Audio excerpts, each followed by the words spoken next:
निम्नलिखित कथनों पर विचार कीजिए। पहला, वैरेन हेस्टिंग ने बंगाल में द्वैध शासन लागू किया था।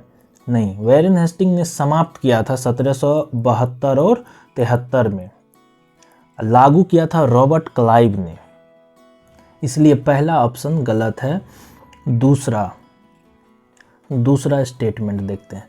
वैरेन हेस्टिंग ने राजकोष को मुर्शिदाबाद से कलकत्ता स्थानांतरित किया। बिल्कुल सही, ये सही है। राजकोष को मुर्शिदाबाद से कलकत्ता स्थानांतरित किया था। तो 3 देखते हैं। वैरेन हेस्टिंग ने मद्रास में सुप्रीम कोर्ट की स्थापना की थी। नहीं, कलकत्ता में सुप्रीम कोर्ट की स्थापना की थी। कलकत्ता में सुप्रीम कोर्ट की स्थापना की थी, इसलिए ये गलत है 3 नंबर। तो सिर्फ 2 सही है, इसलिए ऑप्शन बी केवल 2। निम्नलिखित कथनों पर विचार कीजिए। पहला, वैरेन हेस्टिंग्स ने 1784 ईस्वी में बम्बई में एशियाटिक सोसाइटी ऑफ बंगाल की स्थापना की थी। नहीं, बम्बई में नहीं की थी, बंगाल में एशियाटिक सोसाइटी ऑफ बंगाल की स्थापना की थी। पहला गलत है। दूसरा, कलकत्ता में सुप्रीम कोर्ट के प्रथम मुख्य न्यायाधीश एलिजा इम्पे को नियुक्त किया गया था। बिल्कुल सही। कलकत्ता में सुप्रीम कोर्ट के प्रथम मुख्य न्यायाधीश एलिजा इम्पे को नियुक्त किया गया था। वे वही अन्य न्यायाधीश चैम्बर और लेमिस्टर और हाइड थे, इसीलिए केवल 2 सही है, यानी ऑप्शन बी। क्वेश्चन नंबर 3, भारतीय इतिहास में अस्थायी बंदोबस्त प्रणाली क्या थी? पहला ऑप्शन, भूस्वामियों पर कराधान की एक प्रणाली थी। बिल्कुल सही। अस्थायी बंदोबस्त प्रणाली, जिसे जमींदारी प्रणाली के रूप में भी जाना जाता है, ब्रिटिश भारत में 1793 ईस्वी में 1793 में लॉर्ड कॉर्नवालिस द्वारा शुरू किया गया था। राजस्व संग्रह की एक प्रणाली थी। यह भूस्वामियों पर कराधान की एक प्रणाली थी। यहाँ ब्रिटिश सरकार ने भूस्वामियों द्वारा भुगतान की जाने वाली राजस्व की राशि को अस्थायी रूप से निर्धारित किया था, इसलिए ऑप्शन ए सही है, लॉर्ड कॉर्नवालिस। बाकी का ऑप्शन ये रहा। निम्नलिखित कथनों पर विचार कीजिए। क्वेश्चन नंबर 4, पहला, अस्थायी बंदोबस्त व्यवस्था में किसानों को भूमि का स्वामी माना गया। नहीं, गलत। 1793 ईस्वी में 1793 में लॉर्ड कॉर्नवालिस ने भारत में अस्थायी बंदोबस्त व्यवस्था की एक राजस्व प्रणाली शुरू की थी। इस व्यवस्था में जमींदारों को भूमि का स्वामी माना गया था, ना कि किसानों को। पहला गलत है।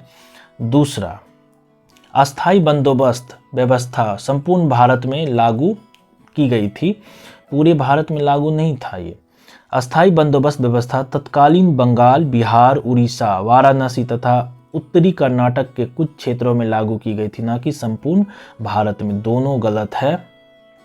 उपरोक्त में से कौन सा कथन सही है? ऑप्शन देखना है अब।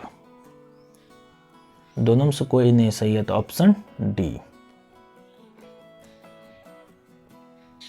क्वेश्चन 5, 1784 ईस्वी में स्थापित एशियाटिक सोसाइटी यानी बंगाल की मुख्य उद्देश्य क्या था? एशियाटिक सोसाइटी ऑफ बंगाल का पहला ऑप्शन, एशियाई भाषाओं और संस्कृतियों में अनुसंधान यानी इनोवेशन और छात्रवृत्ति को बढ़ावा देना था। पहला ही सही है।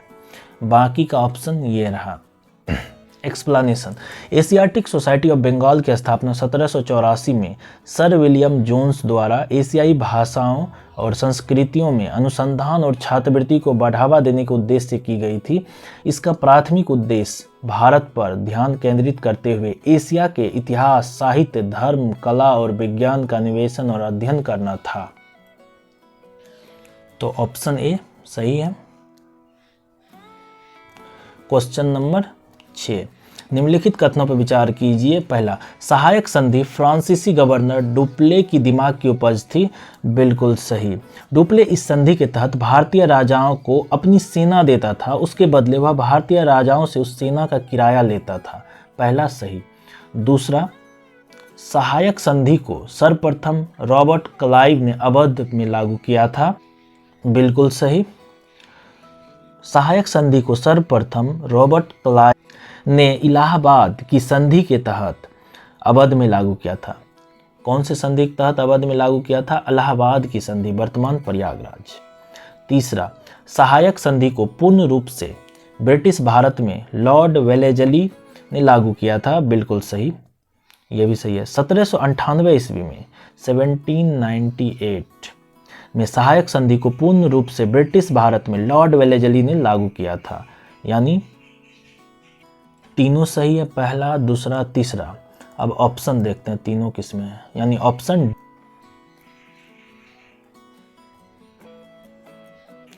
क्वेश्चन नंबर 7, निम्नलिखित कथनों पर विचार कीजिए। लॉर्ड हेस्टिंग ने हस्तक्षेप की नीति को त्याग कर सर्वोच्चता की नीति को अपनाया था। बिल्कुल सही, पहला सही है। 1813 से 1823 के बीच में यह नीति अपनाया गया था। दूसरा देखते हैं, सर्वोच्चता की नीति के तहत भारतीय देसी राज्यों को सर्वोच्च माना गया और ब्रिटिश कंपनी को उसके अधीनस्थ रखा गया। बिल्कुल गलत, ऐसा नहीं है। सर्वोच्चता की नीति के तहत ब्रिटिश कंपनी को सर्वोच्च माना गया और देसी रियासतों को उसके अधीनस्थ माना गया, इसलिए केवल एक सही है, यानी ऑप्शन ए।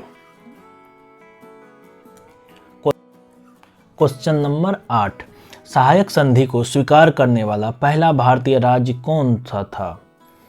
ऑप्शन देखते हैं। पहला मैसूर, ऑप्शन ए। दूसरा अवध, तीसरा हैदराबाद के निजाम, चौथा मराठा पेशवा। तो होगा ऑप्शन सी, हैदराबाद के निजाम। तो डेट वाइज देखते हैं कौन कब स्वीकार किया था। मैसूर 1799 में और तंजौर भी 1799 में ही स्वीकार किया था।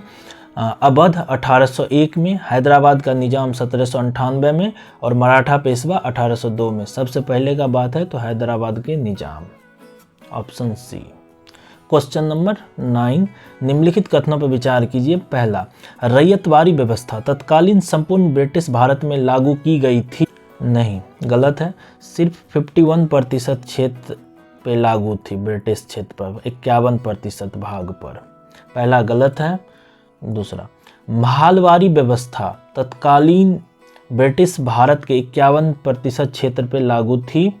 नहीं, ये भी गलत है। 31%, 31% क्षेत्र पर लागू थी, यानी दोनों गलत है। तो ऑप्शन देखते हैं, जब दोनों गलत है तो option D. Question number 10, William Bentinck के काल में मैकॉले की अध्यक्षता में किस आयोग की स्थापना की गई थी? तो आइए ऑप्शन देखते हैं। पहला शिक्षा आयोग, दूसरा चिकित्सा आयोग, तीसरा विधि आयोग, चौथा न्यायिक आयोग। तो ऑप्शन सी होगा विधि आयोग। विलियम बेंटिक के काल में मैकॉले की अध्यक्षता में स्थापित विधि आयोग था। यह आयोग 1833 यानी 1833 में स्थापित किया गया था और इसका मुख्य उद्देश्य भारत में मौजूदा कानूनों का अध्ययन और सुधार करना था। Thank you for watching.